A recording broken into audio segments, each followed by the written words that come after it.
Good evening, everyone. My name is Jordan Young, and welcome to the 2020 Middlebury Natural Foods Co-op annual meeting. I'll be hosting this meeting, and we have a large crew of people who will be presenting, and we look forward to getting your questions and answers at the end. We have about a half an hour of presentations, during which people will be muted. And then for questions and answers, we're going to use the raise hand feature of Zoom. So some of you who have been living in Zoom for the last several months probably are old hands at this, so to speak. Those for whom would like a little practice, we can do that. If you are using a computer, you go down to the bottom of your Zoom window, you'll probably see three little dots that say more. You'll see your participants list. At the bottom of the participants list, you'll see a thing that says raise hand. So if you find the participants list on your computer, click on that. At the very bottom, you should see a blue thing that says raise hand. And click that to raise your hand. Meredith has figured out how to do this. So has Kate. If you're using a phone, then on the bottom of your phone screen, if you tap it, you should see a dot, dot, dot. And in there, you should have a thing that allows you to raise your hand. So I'll remind people of that in about half an hour when we get to the Q&A portion of our meeting. And meanwhile, I should be able to lower Kate's hand. And really, with that, welcome. And Glenn has some opening words for us with an overview of the agenda and to get us started.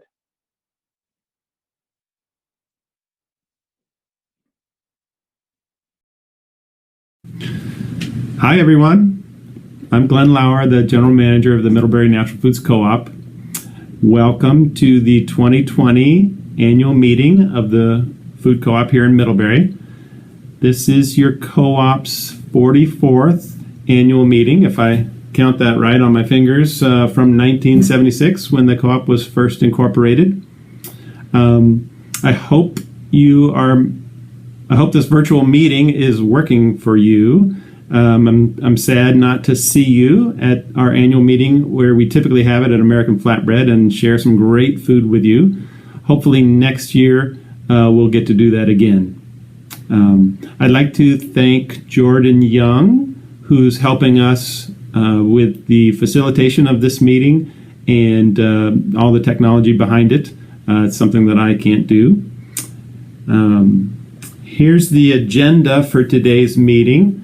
I'll introduce Tam Stewart, the board president, in a minute, and he'll have his part, and then I'll come back on and do some more reporting about how the past year and what's been going on recently.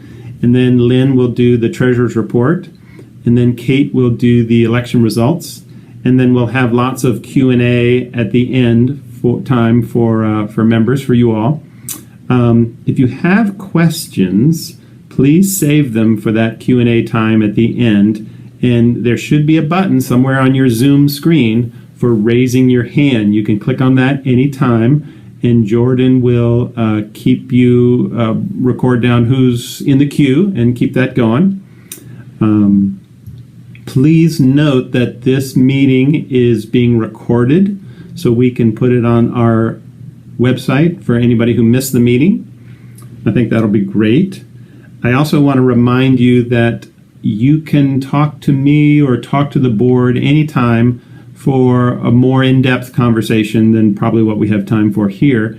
But think about that. If you want to talk more, just send me a message, an email, call me, catch me in the store. If we can't meet right then, we'll make a date and plan to meet and have a good conversation sometime. It's really important for me to connect with members and hear what you all are thinking.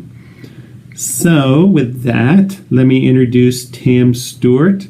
He's your board president. He's been doing an amazing job with this amazing board, and he's going to have some remarks here for you.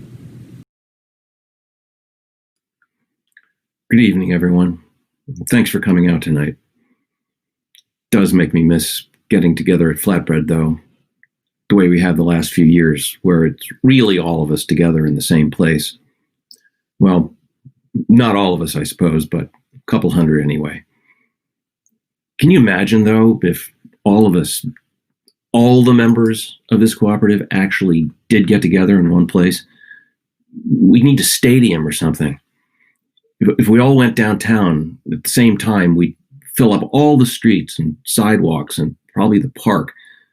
We'd blanket the cross street bridge end to end, cooperators as far as the eye could see.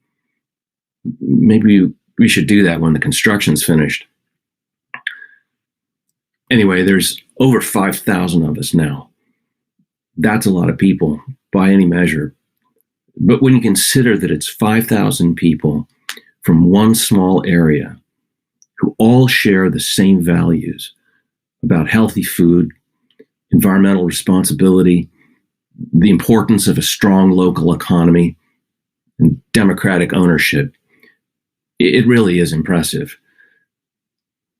In a country that sometimes seems divided in every possible way, that there could be such alignment and shared sense of purpose, loyalty in the truest sense, which I think in our case is actually less about being loyal to a set of shared beliefs, but about loyalty to one another. In a few minutes, Glenn will provide details about how our cooperative has performed over the past 12 months since we were last together at Flatbread. When he does, you'll see how that loyalty has expressed itself in the amazing organization that we own together.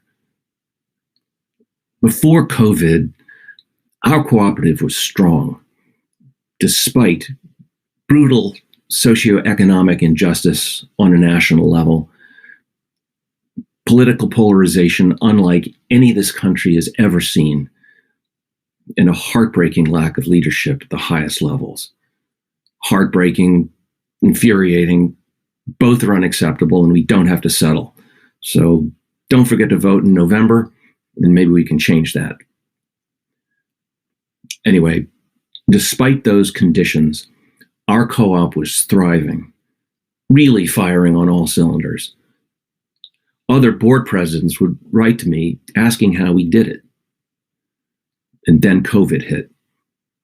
It hit this cooperative so hard, so fast, in so many places that it was almost impossible to know where to start fighting back. But as I mentioned in this year's annual report, fight back we did. Thanks to our amazing, hardworking staff, our tenacious local suppliers, your focused board of directors, and perhaps most importantly, those aforementioned deeply loyal owners, you all. We are not only still standing, but standing stronger than before. We didn't just adapt to COVID's new conditions in an attempt to return to where we were, but we stepped up to each challenge as a chance to make something better. As your board chair, I highlighted a few of these strengthenings related to governance in this year's annual report, so I won't repeat them now. But I do want to leave you with one observation based on the events of the past year. And that is that your co-op has been stress tested in ways we never thought possible. But because we all pulled together with the collective powers of a mature cooperative, we are not only stronger than we were, but we're prepared to face whatever the future brings our way. So thank you, all of you, for standing by this remarkable organization. Please don't forget to vote, keep in touch, and stay safe. Okay, thank you, Tam. Hey, I forgot to mention in my welcoming remarks that we are recording these presentations. We just wanted to make sure that they go smoothly. So the question and answer section at the end will be live. And so thanks for your understanding about that. This next section, we're supposed to talk about at the annual meeting the fiscal year that ended March 2020. That feels like a really long time ago. So I'm going to spend time talking about that fiscal year, and then I'll spend some time also talking about highlights for the current year that we're in. So last year, the co-op was really fortunate to have another successful year that ended March 2020. We have many people to be thankful for that success. And this next slide is just a thank you to staff who continue to do an amazing job helping meet the needs of members and customers every day here at the co-op, especially challenging during this pandemic. So thank you, staff, for all that they do. The next slide is a big thank you to the 11 board members who have given so much of their time thinking and discussing and leading on behalf of you, the members. They are a rock solid team. They've been great during this pandemic. We're sorry to say goodbye to RJ Adler from the board, but we're very lucky to have Esther Thomas be able to fill in for the rest of his term. So welcome, Esther. The next slide, thank you to all the members who continue to support the co-op through all of this. Couldn't do it without you. It's just an amazing community that has come together and continues to support this cooperative business in Addison County. And the next slide, the last group that I wanted to recognize was a big thank you to the local producers. We have over 400 vendors that sell directly to the co-op during any year, and we're lucky to have this many in Vermont. We define local as products that are grown or produced or value added in Vermont. That is the definition that the state of Vermont uses to define local. And that's a big part of the work that we do. I'll share some more about local in a minute. Okay, so let's talk about some financial numbers. That this is for April 2019 through March 2020. So this slide is about sales, and it's a graph of sales that you see. We've had some really outstanding growth during these years. You'll see we expanded in between 2004 2005, and then we expanded again in 2017 to 2018, and that has contributed a lot to this sustained growth. This past year, we had sales of $17.8 million. And that's about 8.6% sales growth from the previous year. So it's amazing and wonderful to see the cooperative economic model alive and well and strong and growing in Vermont and right here in Addison County. Okay, the next slide is a graph of membership growth, similar growth, you can see. Been pretty steady over the years. Again, note that we expanded in the 2005 and the 2018 sort of period. We'll probably see some slowed growth in membership during this pandemic because it's eliminated a lot of our outreach events that we usually do. So we probably won't reach our projected number in 2021, but we're still growing. So that's really exciting. This next slide is about a particular group in membership, Food for All membership. That's increased from 220 families, mostly in Addison County, to 277 families.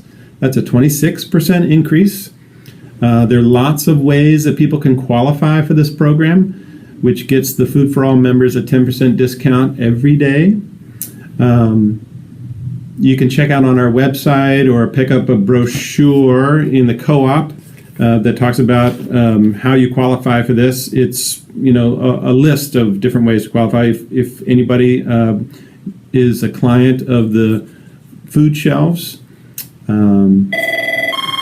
Sorry about that. or uses any of the food assistance programs, WIC, SNAP, or any of the others. So check out that brochure. Okay, so the next slide, sales of local hit a new record for our store. That's really exciting. We're at 36.4% of total sales. Last year we were at about 34%. So this year it's about 6.5 million of our sales is local products, as I defined. They were, grown, produced, or value added in Vermont. Staff are super proud of this work, and I like to remind folks that there's a lot of extra work that goes into managing these 400 local producers that sell directly to us. It's a labor of love for staff. They love doing it. Members love buying local, and we're going to keep trying to grow this number every year. Thanks. Next slide is quick review of donations for this past year that have been amazing, especially the Rally for Change, where you round up to the nearest dollar at the registers. We do this 1 week out of every 3 months or every quarter, where we actively ask cashiers to ask customers, would you like to round up to the nearest dollar?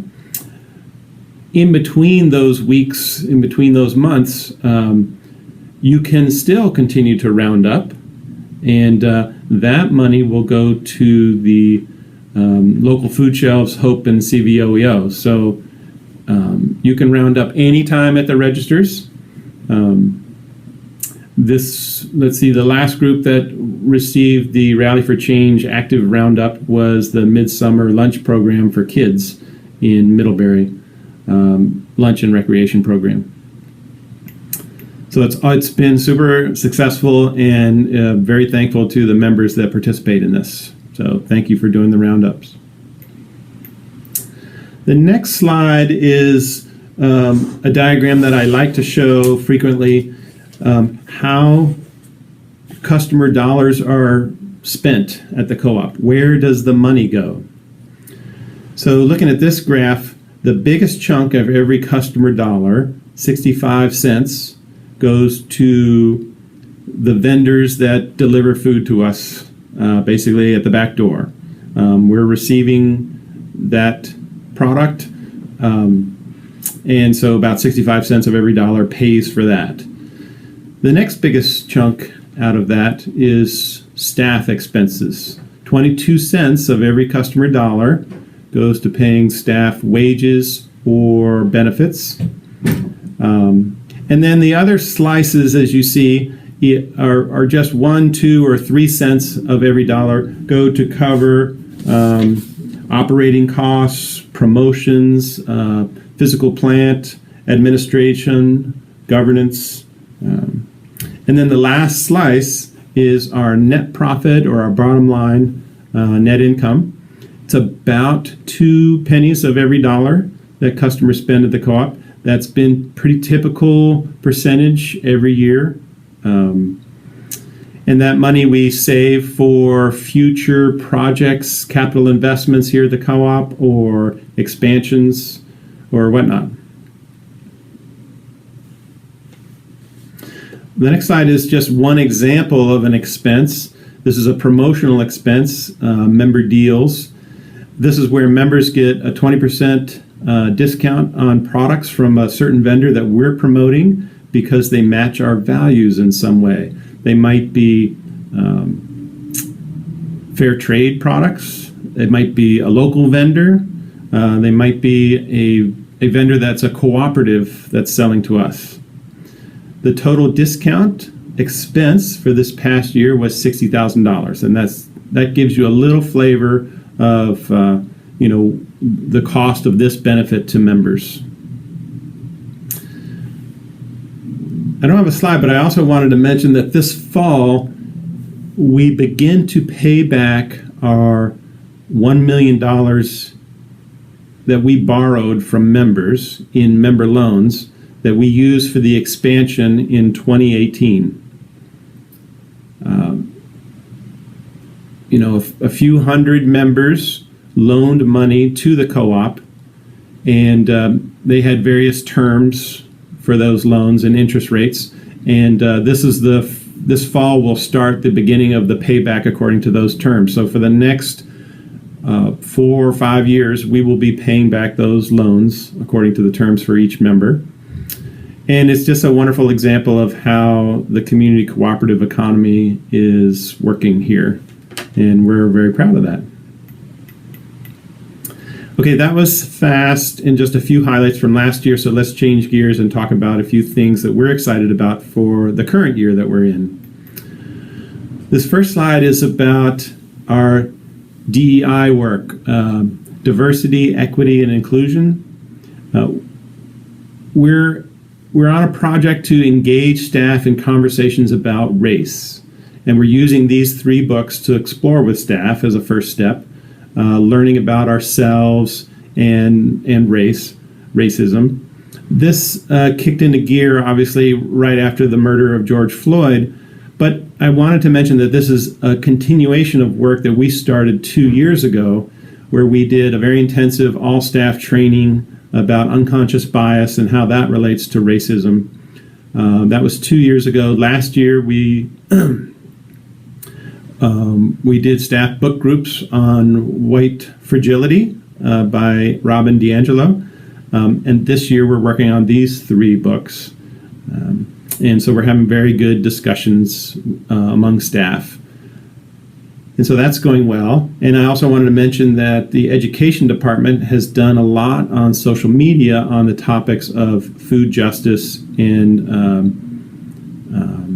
social justice. And if you're interested, be sure to follow us on Facebook and Instagram. Okay, the next slide. This is about, we are planning to move forward with our sustainability classes that we did not do last spring. So we're going to do them this fall in September and October. They'll be at Hannaford Career Center. This year we'll also offer the option of participating online. That'll be free, just so you know. There's a small fee for people who attend the classes in person, and for Food for All participants, it's actually free. We decreased our outreach in person during the pandemic, but we increased our outreach online. So again, please follow us if you're interested on Facebook and Instagram. We plan to do more in person when the pandemic ends, of course, because we've missed all the demos in the store and events that we typically do every year. So we look forward to seeing you back in person. Okay. The next slide is about our bulk reset that you've all been probably using. We did this to take away the scoop bins because we thought scoop bins were not a great way to go forward, certainly during a pandemic, but probably after a pandemic. People might be a little more uncomfortable handling scoops, putting them into open food. So we made a decision to take all of those out and replace them with more gravity bins. Those are the ones where you pull the handle down and fill your bag.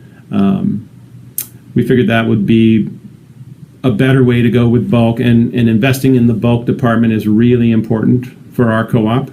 The old bins, didn't want to waste them, so I reached out to peer co-ops and said, anybody interested in them? And 3 co-ops are taking those, Rutland Co-op, Ticonderoga Co-op, and a new startup co-op in Massachusetts called Assabet Co-op.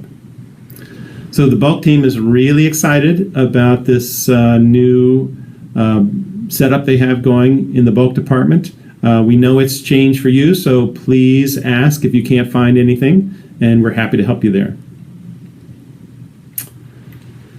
Okay, this next slide is showing our small warehouse that's in the building behind the co-op. This is something we've been developing over the past few years. We've nicknamed it the Cave because when we first got it, it was dark and dingy and dirty, and so the staff nicknamed it the Cave.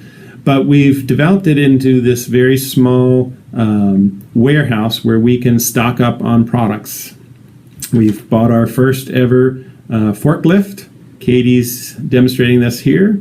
And the hope is that we'll really benefit during the holiday season. We're hoping to stock up on some things and make sure that even despite the pandemic, hopefully we won't run out of certain products, especially basic products.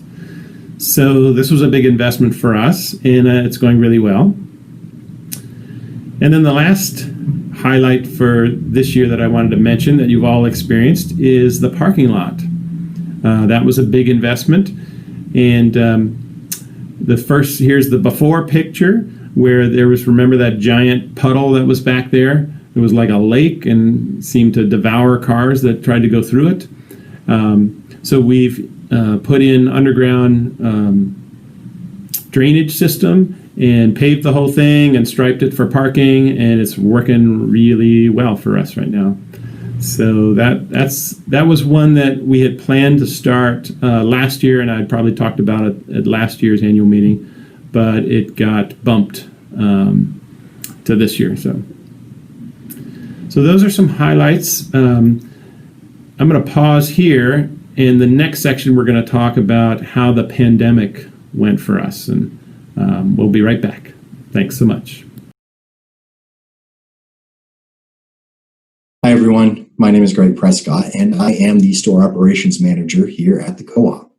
I just want to take a few moments to talk about how we have responded to COVID-19 and share all the changes that this pandemic has brought to the way that we operate on a daily basis.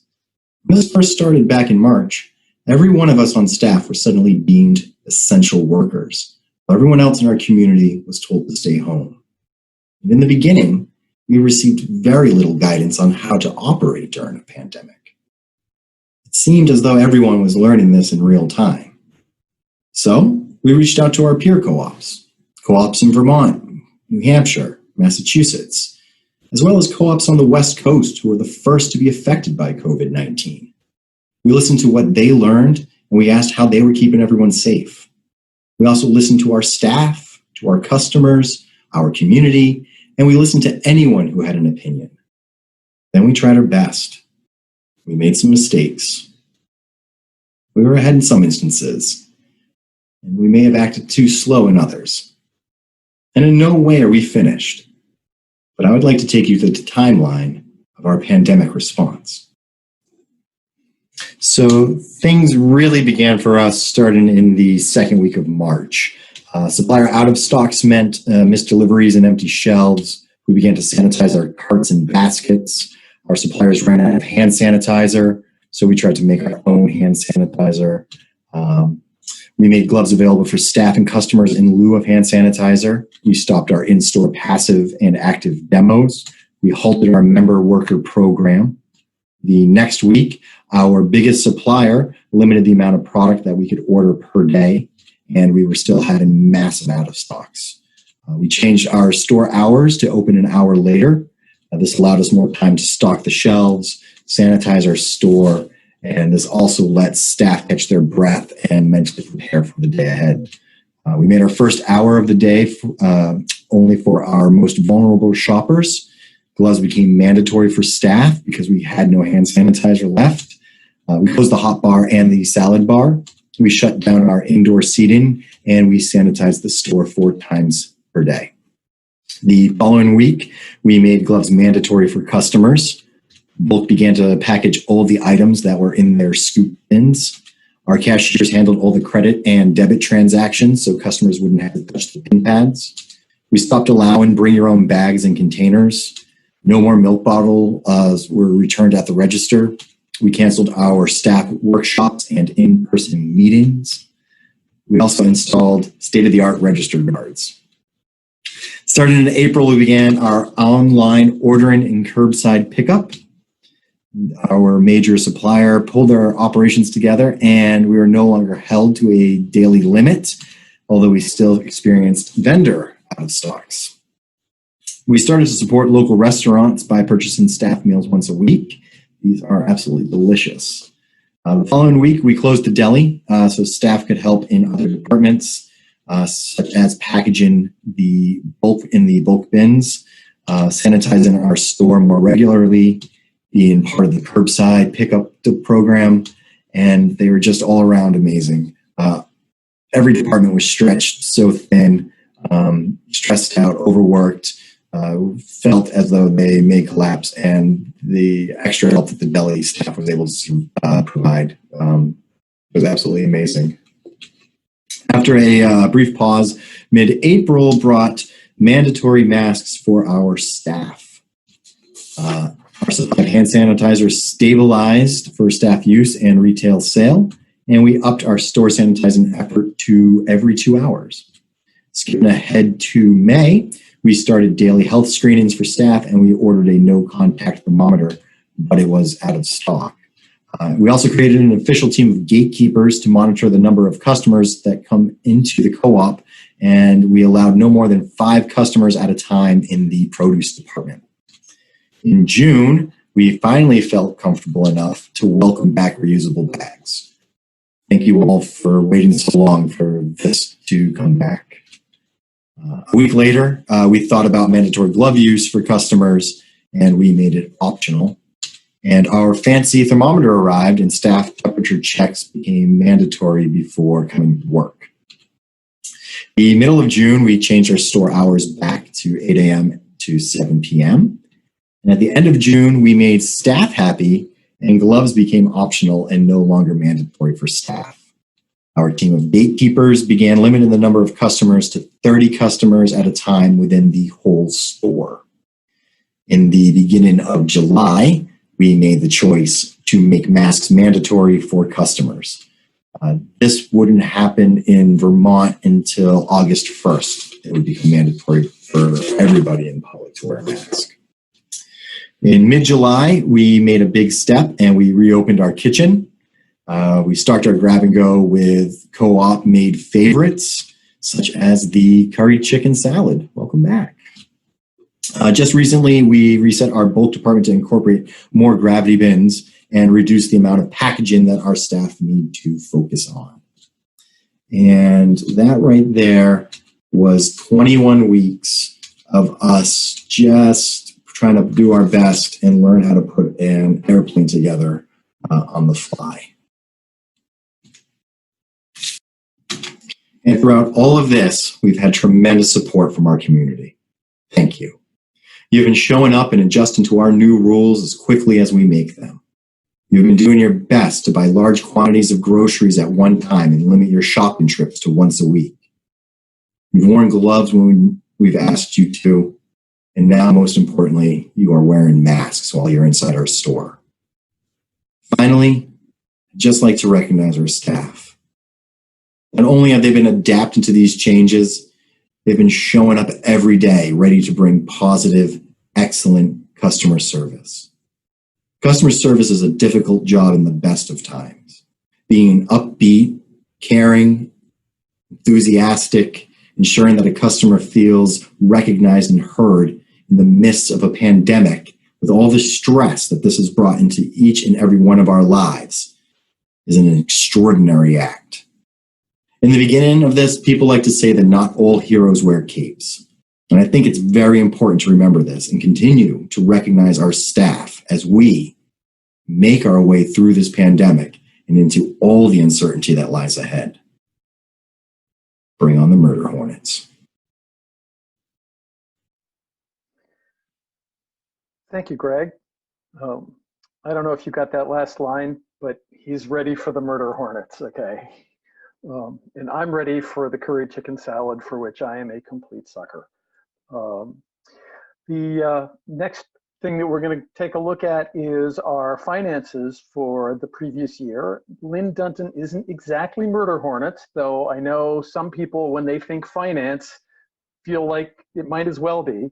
But I think she's got this in a way that is compelling and relevant. So here's Lynn.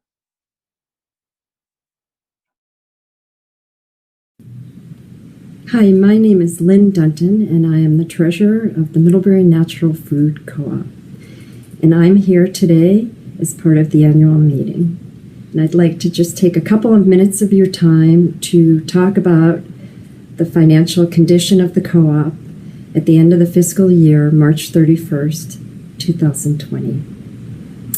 The co-op ended the fiscal year in a strong financial position. Sales remained steady and strong throughout the year and resulted in a positive net income of $297,929 after taxes and patronage dividend. This is great news. And I want to thank Glenn, the management team, and staff members for all their hard work managing and running the co-op this past year. I'd also like to point out another indicator of strong financial health, and that's the patronage dividend. The board of directors was very pleased to declare a patronage dividend for fiscal year ending March 31st, 2020. And before I end, I just wanted to share a couple of other indicators that I look at when I'm reviewing the financial statements. And the first one is the current ratio. And the current ratio is the amount of current assets or liquid cash versus liabilities. And the liabilities are current and long-term debt. The co-op's current assets exceeds its liabilities. This is good news. This means the co-op can meet its cash needs in a timely and efficient manner. The second indicator is the debt-to-equity ratio. The co-op's debt balance is significantly lower than its equity balance. This means the co-op has the financial ability to support future investments. This is especially important as the co-op continues to navigate the uncertainties and impact of the pandemic. And for this reason, I am feeling relieved and pleased that the co-op is in such a strong position at this point in time. I want to thank you for your time, and I hope to see all of you in person at next year's annual meeting. Thank you, Lynn. So we have one more item on our agenda before we get to the live Q&A portion of our evening, and that is the election results. We're actually going to do that in two parts. Kate Gridley is going to go over the board evolution and how the board election results worked, and then Glenn will go over the results of the bylaw changes. So let's take a look at that.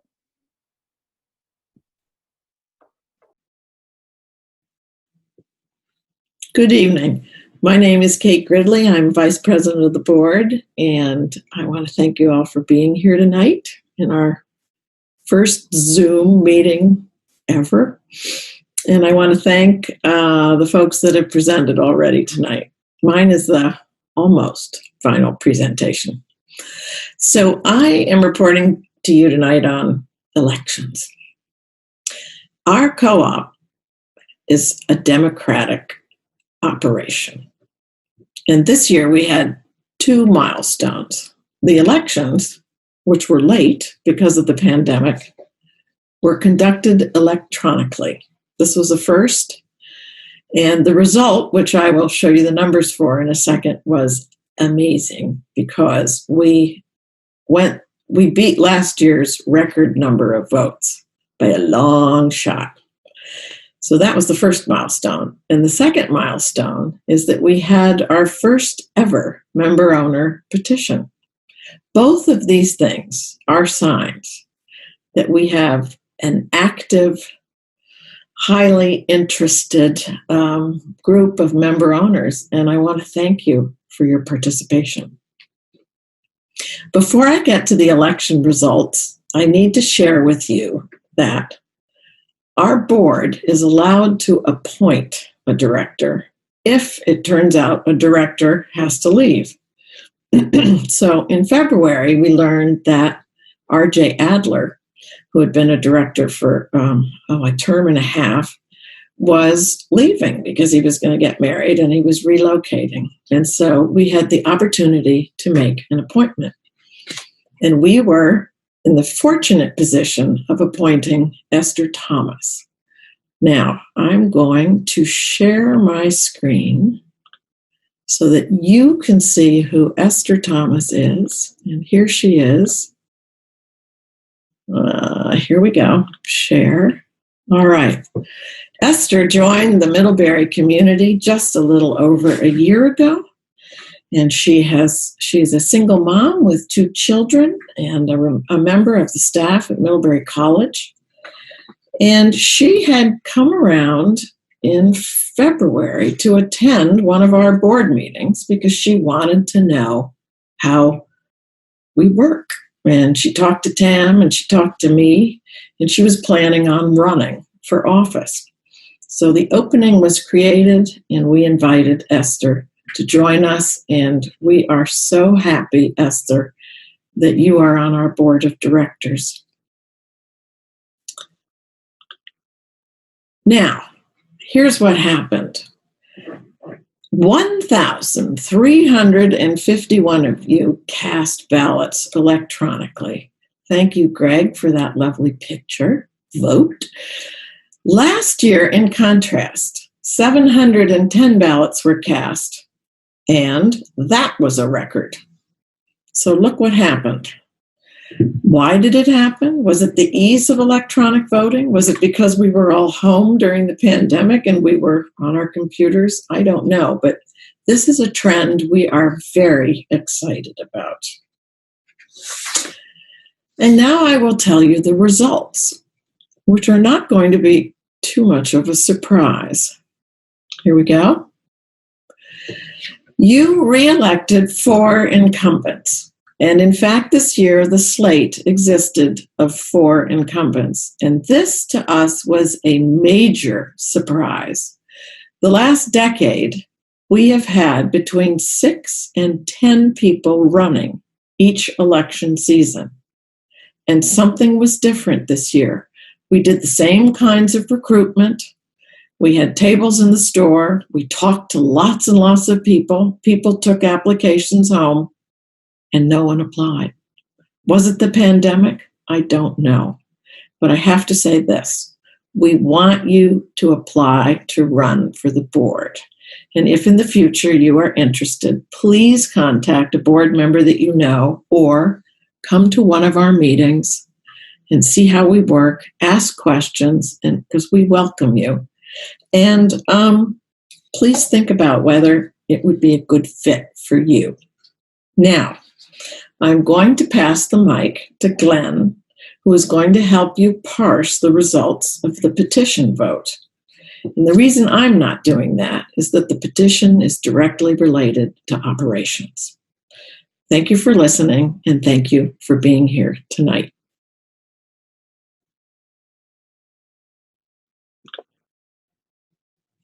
Bye-bye.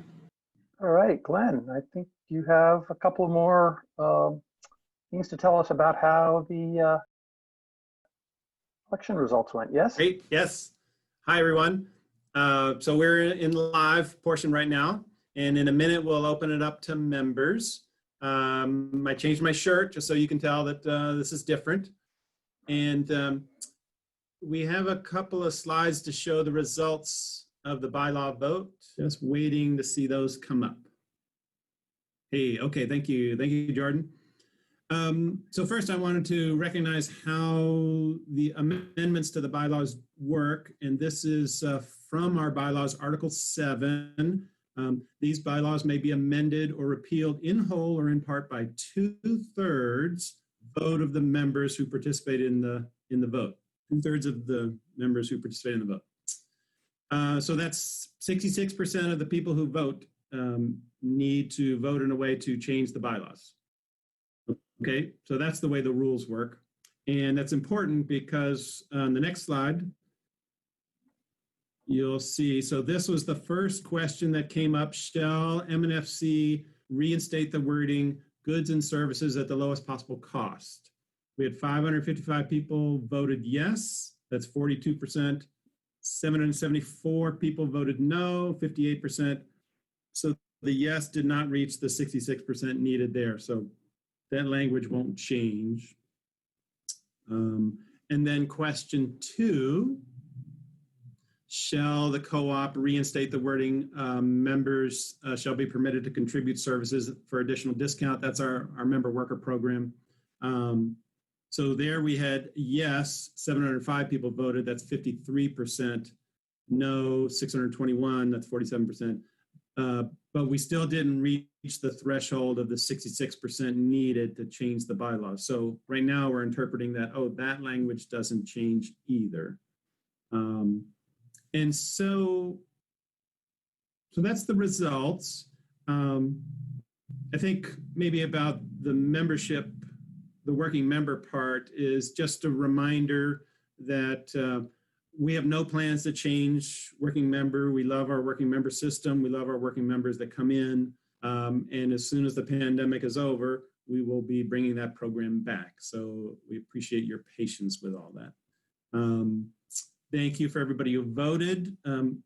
There may be people who want to come talk to me or talk to the board about how this process went, the results, anything like that. Please reach out. We're ready to have a conversation with you. So I think that's the end of the slides. We're going to open it up to members. We've got some folks ready to answer questions. I asked Tam, board president, Karen, who's the marketing, education, and membership manager, some guy named Glenn, and Greg, who's our store operations manager, just to be available. And we'll see how the questions go. So I'm turning it over to Jordan. He's going to moderate. All right. Thank you, Glenn. So you should see on your screen, you have the four folks who Glenn mentioned, and Tam's email and Glenn's email are there if you have follow-up questions. So we went over at the beginning of the meeting the way we're going to queue this up, which is by having people use the raise hand function in Zoom.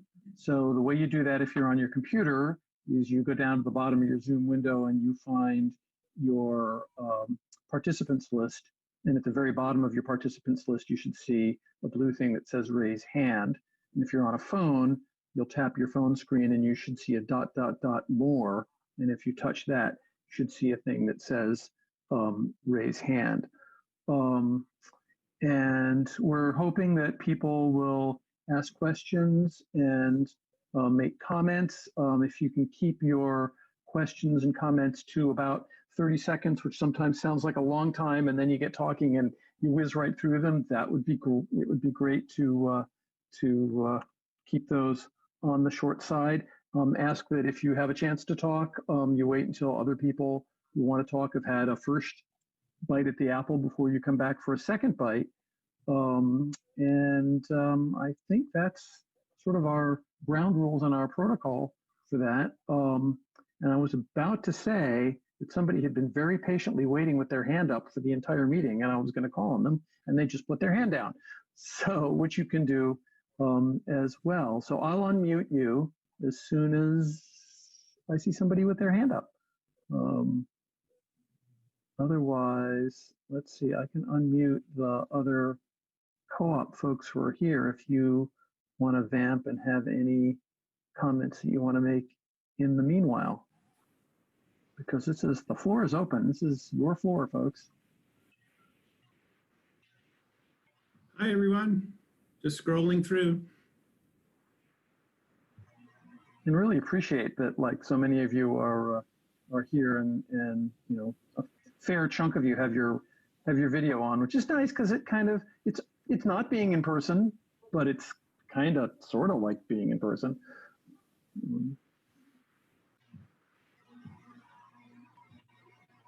Wow.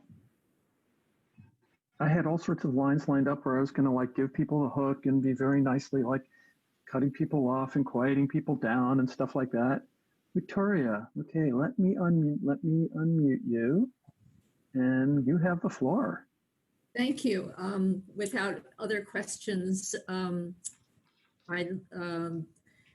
I know some staff and I know many customers are wondering when reusable containers will be allowed again. Hey, thanks for that question.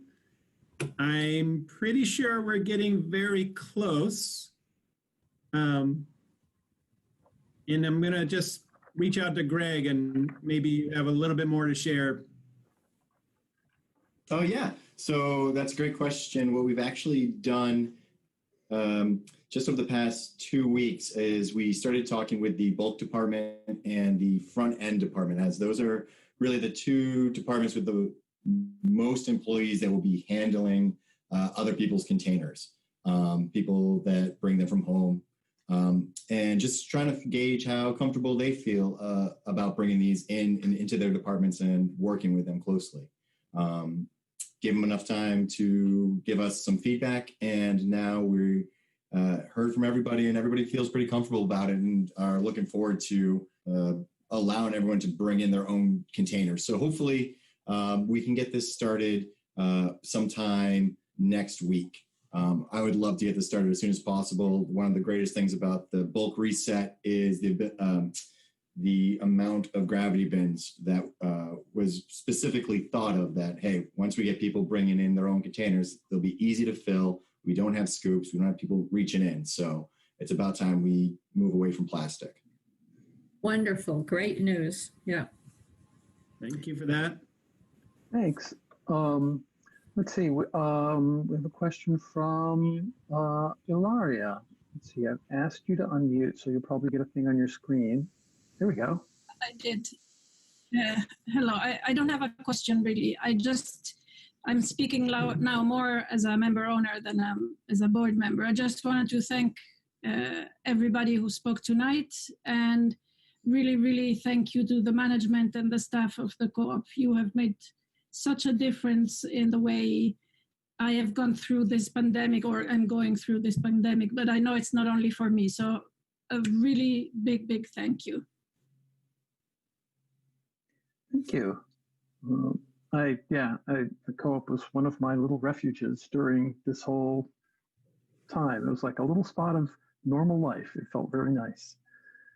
Christina, let's see, got you unmuted, so you have the floor. Well, my question is, in terms of the financial picture, it was really thoroughly discussed through the end of March, but the pandemic seemed like it really took over after that. Can you just give us a picture of, like, are things still as fruitful or stable, or like, what is the financial picture like now? Thanks. Hi, Christina. Thanks for asking that question.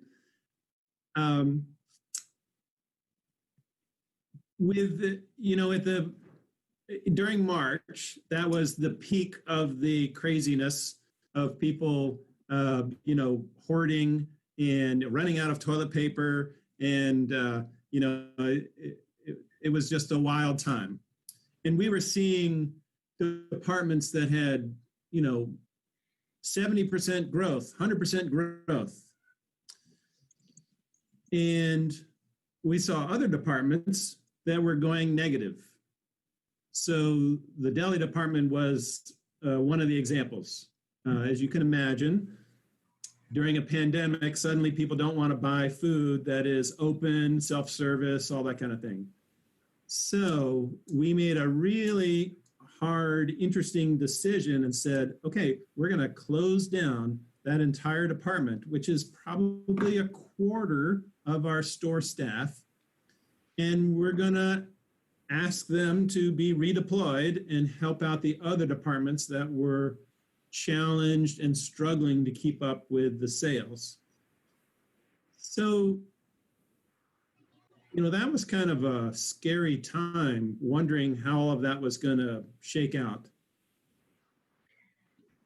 The sales growth in some of those departments, it came back down, but it's still quite a bit higher than budget. I would say over the last handful of months, we're still averaging about 10% sales growth, which is pretty high for us.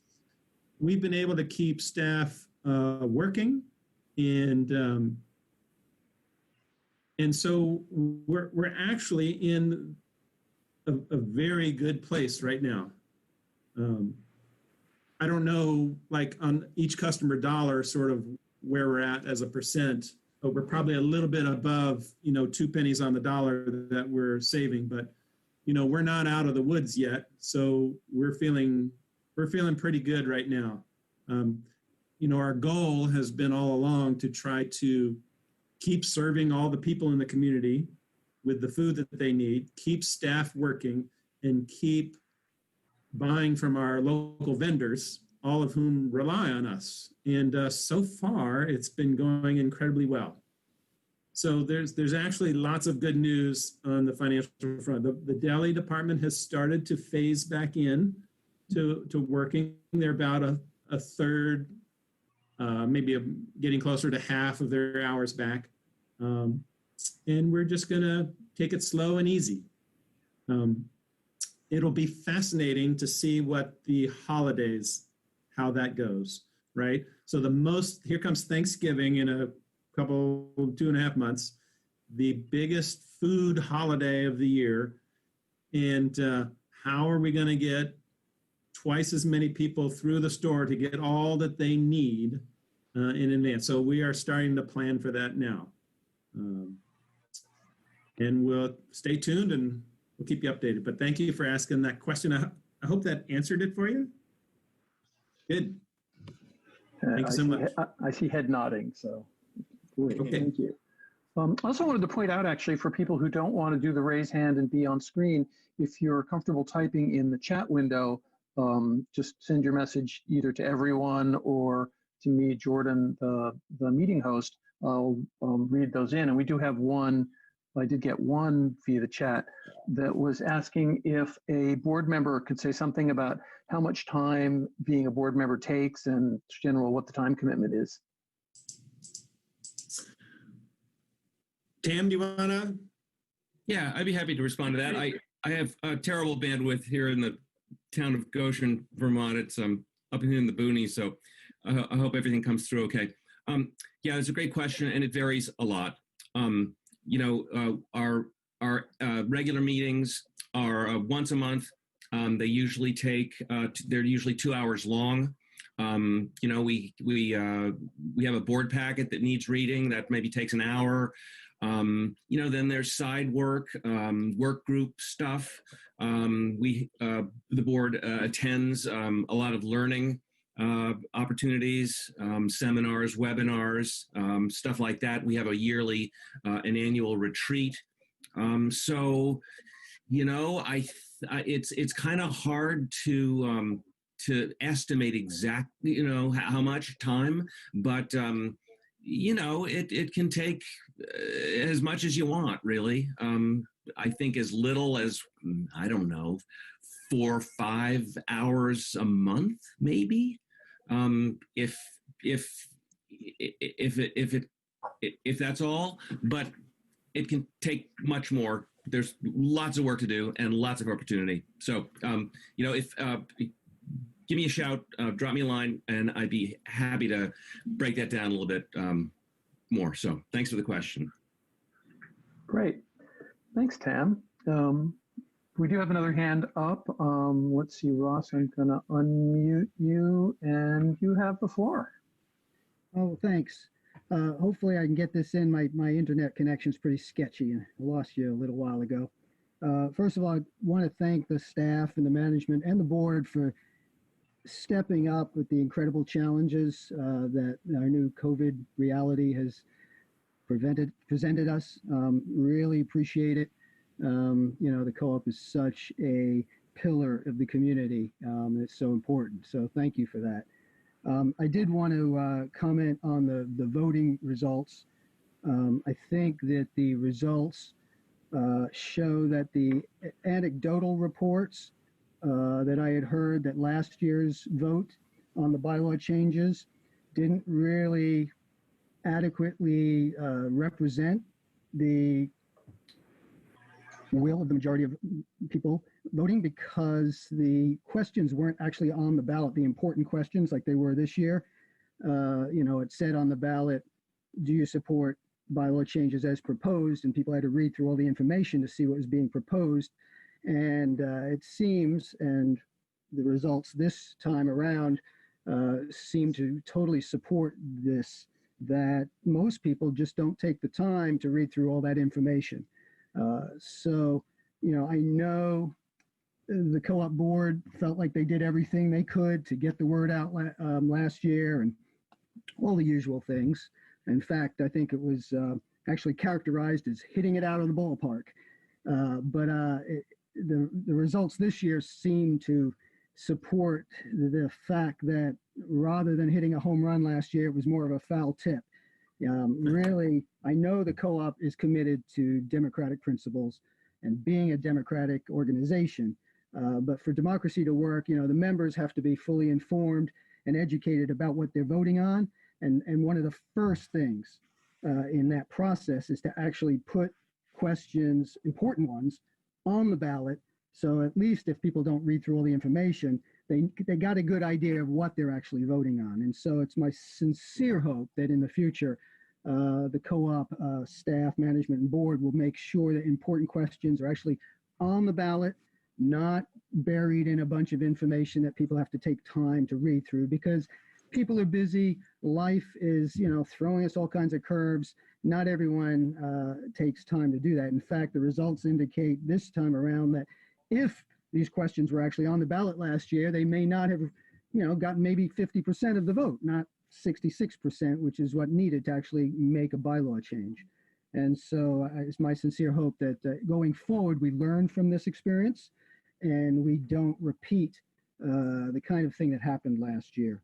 The other thing I did notice too, that going online during the month of August, well, I didn't go until the end of the month, but when I opened up the homepage on the co-op website, I didn't see any information about the vote, encouraging people to vote, didn't see a link. Now, maybe it was on there somewhere, and I only looked at the homepage, and I thought it would be right there, front and center for the month of August. And so unless I missed it, I'd like to encourage the co-op to do that in the future. Make sure that information on online voting, if you do this in the future, which it seems like it was a positive thing to do, make sure it's right out there front and center. Make it easy for people to vote by putting something on right there on the homepage, right when the stuff comes up. So thank you. That's all I wanted to share. Appreciate it.